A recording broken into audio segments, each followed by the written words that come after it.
All right, fellas, fire away. Biggest questions for Oregon. I'm here to answer. I'm an open book as long as nothing comes up about the last three matchups. Oh, well, actually, that's exactly where I have to go with this That's first it. question. Roman's out. Roman's done. Like, well, I didn't have anything else. Spencer, this question actually does come courtesy of one of our everydayers where it needs to be mentioned. This is the third time in the last four matchups that Oregon is favored by double digits.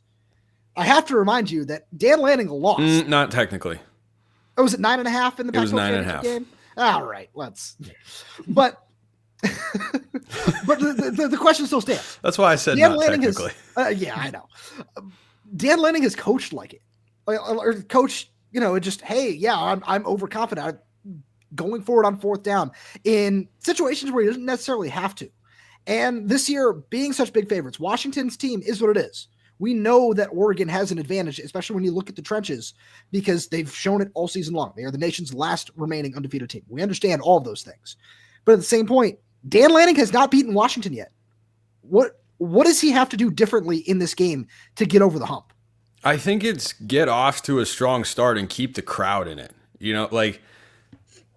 Whether Lanning would admit it or not, it has to be on his mind. It has to eat away at him that he's 0-3 with a trio of 3-point losses to Washington here. Whoever's on the other side as a head coach or as a player, you're playing the same logo. The uniform colors are mostly the same. I hope you guys bust out those black helmets, by the way. Please bring them out. They're so good. They're so phenomenal. Even Oregon fans all over Twitter were like, okay, these are awesome because they were great. But I think for Dan Lanning, it's getting his team healthy, number one, but getting them back to playing the style of football they were for most of this season. But against Maryland and Wisconsin, they stumbled a bit. And they almost lost against Wisconsin because it was a better team and it was on the road. But they didn't play great the week prior. Now, Oregon's had the sort of season where they don't play great. They're playing a team like Maryland. They win the game by 21 points. But they weren't great on third down. They had 12 penalties, 6 of which led to Maryland first downs and led to 10 points they might not otherwise have had in the ball game, and they still won at 39-18. So I think that's where Oregon's mindset tends to be. From what we see on Ducks versus them, that's where Dan Lanning wants his team's heads to be, is, hey, we're focused on us. It's Oregon versus Oregon every single week.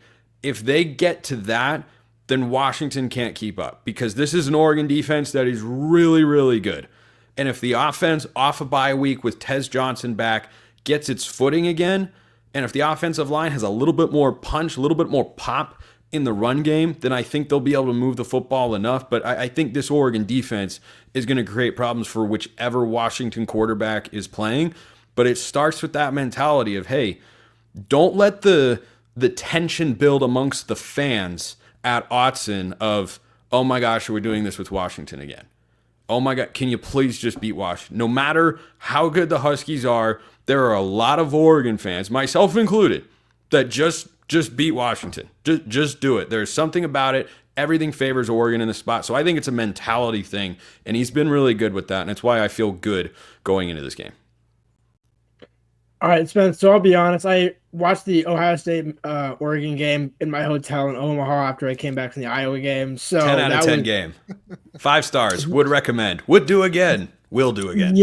Yeah, that clock management was immaculate, I will say that. Explain to me, though, the game before that. I'm looking at Dylan Gabriel's stats. One of his worst PFF games this season against Michigan State. Yep. Throws 2 picks, but yet the final score is 31-10. I guess take for Washington fans, for us, if you could, how did Oregon overcome a terrible Dylan Gabriel game to make it more than a 2-possession game at the end? The starters did not allow an offensive touchdown.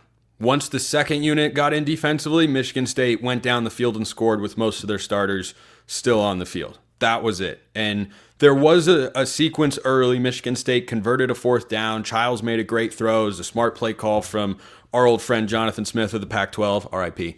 And then they got down to the 2-yard line. Childs fumbled. And after that drive, I remember watching that game, and after they fumbled there, I said out loud to myself, there's no one around to prove it, so you'll just have to take my word. But I said, they're not going to score a touchdown. They're just not. And that's how it played out. And this Oregon defense has been able to bail out the Ducks in a couple spots where the offense has been just okay. And you think about, crazy enough, the Idaho game. The offense couldn't get down the field, couldn't execute. And the defense came up with a couple of big stops. And against Boise State, the offense was fumbling the ball around. Defense made a couple of big stops, even though they didn't have their best day. But in those games where Oregon has struggled, Dillon Gabriel's not protecting the ball in the red zone. It's not he's at the 35, he takes a shot down the field and it's intercepted. No, that happened once against Illinois. The red zone interceptions have been the biggest problem for Oregon's offense this year. So if they stay out of their own way, if they don't commit penalties, if they don't commit silly turnovers, and they were all throws that you would think Damon Williams would make as a first-year starter, not Dillon Gabriel as a sixth-year starter.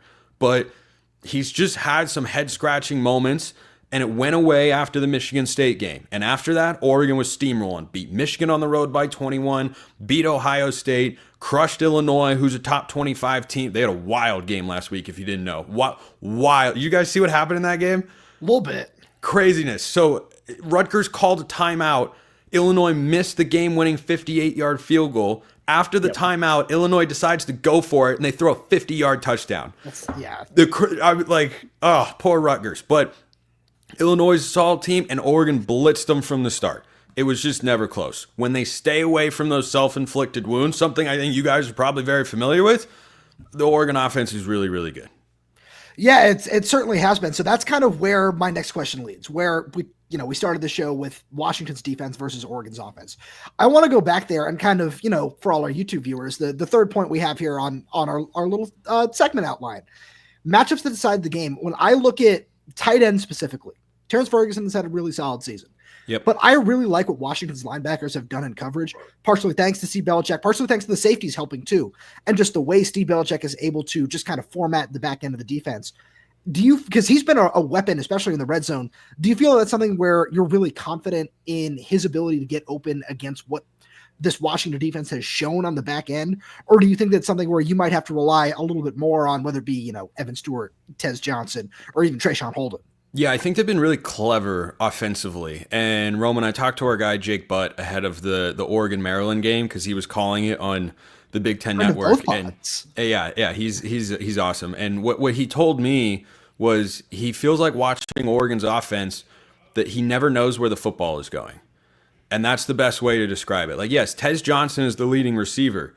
He has had games with, I think he had against Boise State when Oregon scored 37 points.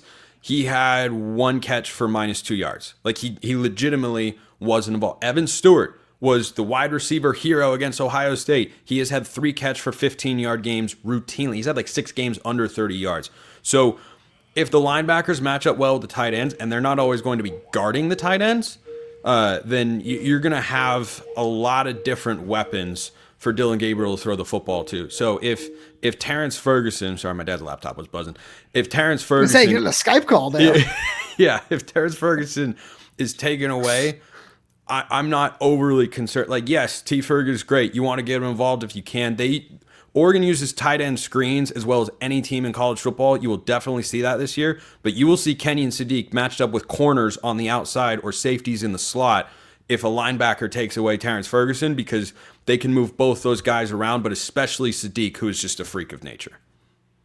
So, sorry, Lars, one thing I want to get in there that I think that's really interesting is I'm just curious to see how Washington's going to handle that, because we've seen Washington match up with some top-tier tight ends this year, and the matchup I point to specifically is Colson Loveland. When Michigan came up to Washington, they did a really good job isolating Cameron Fabiculana at safety on him and just saying, we trust you in man coverage to go win those battles. So that's just something I'm really curious to see how that gets played out this coming weekend. Yeah, and I think if they do that, that opens up the outside. If you take a safety down out of the back end and play what Steve Belichick likes to do, which is a lot of single high, you're going to leave a one-on-one somewhere. Whether that's Evan Stewart this side or Trayshawn Holden or Tez Johnson on the other side, someone gets a one-on-one, and Oregon has been willing to take those shots, but you'll see plenty of clever and creative screen game, RPO sorts of looks from Will Stein. But as they showed against Ohio State, if you leave 1v1, he'll take a deep shot, particularly to Evan Stewart. I'll make it the last question. What's Atticus Sappington's range this season? I'm not going to talk about 45 and in. About 45 and in. He just had his best game ever as a Duck. 3 for 3 on field goals, on the road, in the wind, in the cold, hostile environment. He was the offensive MVP, even more, I think, than Jordan James. I mean, James scored 6 points. Sappington scored 10. And it was a big, big day for him. And, if Oregon gets into a 50-yard field goal range or outside of 45, they'll turn to Andrew Boyle, who's got a bigger leg. But right now, I talked about it last week, 40 yards and in, Oregon fans have got supreme confidence, and they should, because Sappington is kicking really, really well. And that's something that unfortunately came into play last year. If all goes right for Oregon, though, Atticus Sappington is not a player that is important in this game. That's the way it should work out, but hey, it's a rivalry, so you absolutely never know.